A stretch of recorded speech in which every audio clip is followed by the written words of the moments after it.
الحمدللہ رب العالمین والصلاة والسلام علی رسولہ الامین وعلی آلہ واصحابہ اجمعین اما بعد فاعوذ باللہ من الشیطان الرجیم بسم اللہ الرحمن الرحیم۔ ناظرین، آج کا ہمارا درس شریعت احکام زکوٰۃ کے متعلق اور سائمہ جانوروں کی زکوٰۃ کے متعلق ایک نہایت ہی اہم مسئلے کے بارے میں ہے، اور مسئلہ یہ ہے کہ اگر کسی بندے کے اوپر سائمہ جانور کی بنا پر زکوٰۃ فرض ہوئی تو آیا زکوٰۃ کی ادائیگی کے اندر اس بندے کے اوپر جانور ہی دینا زکوٰۃ کے طور پہ لازم ہے یا وہ جانور کی جگہ قیمت بھی ادا کر سکتا ہے؟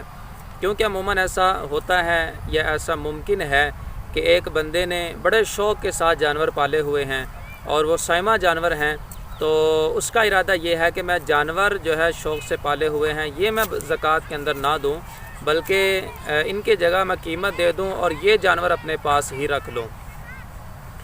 تو اس مسئلے کے حوالے سے علماء نے صراحت فرمائی ہے در مختار کے اندر اور فتاوی شامی وغیرہ کے اندر کہ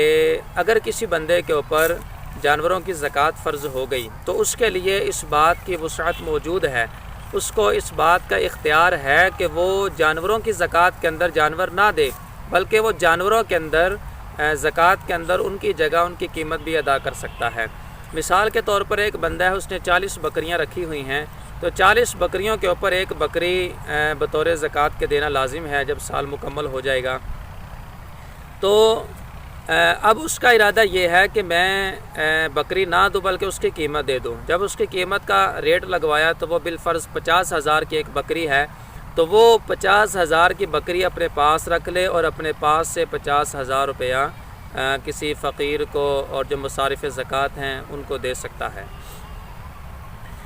اصل میں زکوٰۃ کی ادائیگی کا جو مقصد ہے وہ فقراء کی اعانت ہے، فقراء کی مدد کرنا ہے اور ان کی ہیلپ کرنا ہے تاکہ ان کی امداد ہو سکے، وہ اپنی ضروریات کو پورا کر سکے، اور جو فقراء کی ضرورت ہے وہ جانور کی بنسبت جو رقم ہے اس کے ساتھ زیادہ احسن انداز کے ساتھ پوری ہو سکتی ہے، کیونکہ ایسا ممکن ہے کہ فقیر کو فی الحال جانور کی ضرورت نہ ہو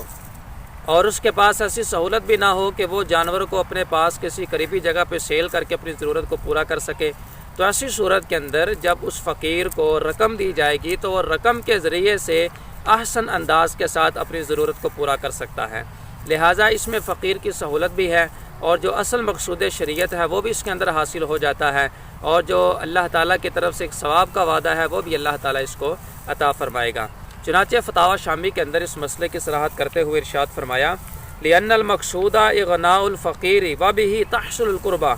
وَهُوَ يَحْصُلُ بِالْقِيمَةِ۔ فرمایا کیونکہ زکوٰۃ سے مقصود فقیر کو غنی کرنا ہے اور اس کے ثواب حاصل ہوتا ہے، اور جو ثواب کا حصول ہے وہ قیمت کی ادائیگی کے ذریعے سے بھی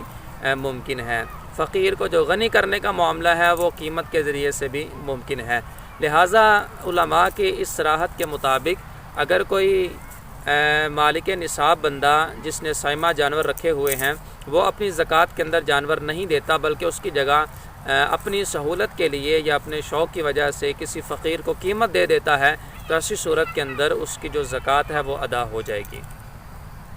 شریعت کے اندر اس چیز کی بالکل بھی تعیین یا پابندی نہیں کہ جانور ہی بطور زکوٰۃ کے دینا لازم ہے، وہ چاہے اونٹوں کی زکوٰۃ کا معاملہ ہو، وہ چاہے گائے بھینس کی زکوٰۃ کا معاملہ ہو، وہ چاہے بھیڑ بکریوں کی زکوٰۃ کا معاملہ ہو۔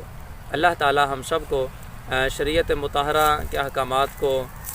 سننے کی توجہ کے ساتھ اور اس پر عمل کرنے کی توفیق عطا فرمائے، آگے صدقہ جاریہ کی نیت کے ساتھ امت مسلمہ تک پہنچانے کی توفیق عطا فرمائے، آمین بجاہ النبی الامین صلی اللہ علیہ وسلم۔